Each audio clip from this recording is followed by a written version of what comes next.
কি দিচ্ছি দেখেন তো, 1 মগ টক দই, এর মধ্যে দিয়ে দেব চিয়া বীজ 1.5 চামচের মতো দিলাম। 1 চামচ দিচ্ছি ইসুপগুলের ভুসি। এই যে এটাকে এখন নেড়ে 10-15 মিনিট পরে এটাকে আমি খাবো। এখানে কোনো চিনি বা কোনো কিছুই দেওয়া যাবে না। আপনি ইচ্ছা করলে 2 কোয়া লবণ দিতে পারেন। যদি আন্না খেতে না পারেন একটু লবণ দিবেন। এটা এত উপকার শরীরের জন্যে, গরমে সুস্তি। আপনার পেটের সমস্যা থাকলে দূর হবে, আপনার বদহজমের সমস্যা থাকলে দূর হবে, আপনার শরীরকে ঠান্ডা রাখবে। টক দই শরীরকে ঠান্ডা রাখে, পেটের চর্বি কমায়, শরীরের অনেক উপকার। চিয়া বীজে শরীরের আপনার চিয়া বীজ খেলে খিদে কম লাগে, পেট ভরা থাকে। আর ইসুপগুলের ভুসিটাতে আপনার কি হয়, আপনার কোষ্ঠীকাঠিন্য দূর হয়। আপনার কত উপকার, এই 3টা জিনিস যদি একসঙ্গে খান আপনার কত উপকার। আমরা কিন্তু দামি দামি ওষুধপত্র খাই, দামি দামি গ্যাসের ওষুধ খাই, অনেক কিছু খাই। গ্যাসের ওষুধে যে কিডনি নষ্ট হয় এটা আমরা বুঝি না। তাই বলবো এইরকম শরবত আপনারা সকালে হোক কিংবা রাতে হোক 1 গ্লাস অবশ্যই খাবেন।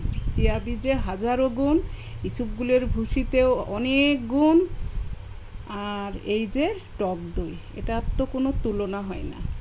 এটা এত উপকার। আপনি এইভাবে ভিজিয়ে রেখে 10-15-20 মিনিট পরে খেয়ে নেবেন, দেখবেন কত শরীরে শান্তি আর এনার্জি পাবেন, আর শরীরটা ঠান্ডা থাকবে। শরীর ঠান্ডা মানে কি, মনও ঠান্ডা থাকবে, মনও ভালো লাগবে। তো যাই হোক, আমি সকালে এটা খাবো, তাই ভিডিওটা নিয়ে চলে আসলাম যে আমার বন্ধুদের দেখাবো, বন্ধুরাও খাবে। ফেসবুক যত বন্ধু আছে আমার, ভাই বোন আত্মীয় স্বজন, তারা সবাই দেখবেন। যদি ভালো লাগে অবশ্যই একটু লাইক কমেন্ট করে দিবেন, সম্ভব হলে একটু শেয়ার করে ছড়িয়ে ছিটিয়ে দিবেন। আমি যখনই যেটা খাই না, আপনাদেরকে আপন মনে করে, নিজের পরিবার মনে করে আমি সব আপনাদেরকে শেয়ার করি।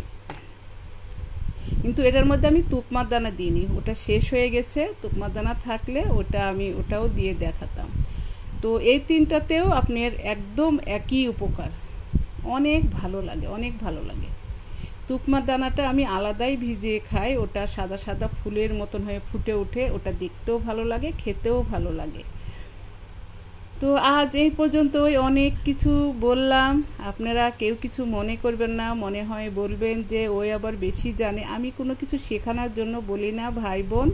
আমি যেটা খাই, যা করি, ফেসবুক মামাকে তো ভিডিও দিতে হবে, কি ভিডিও বানাবো এত বলেন তো। সেই জন্যে যেটা খাই, যা করি সেটাই আপনাদের কাছে শেয়ার করি। ভালো লাগলে অবশ্যই একটু পাশে থেকে লাইক কমেন্ট শেয়ার করে দিবেন। আজ এই পর্যন্তই, আল্লাহ হাফেজ, আসসালামু আলাইকুম। দিনটি সবার ভালো কাটুক, দোয়া করি।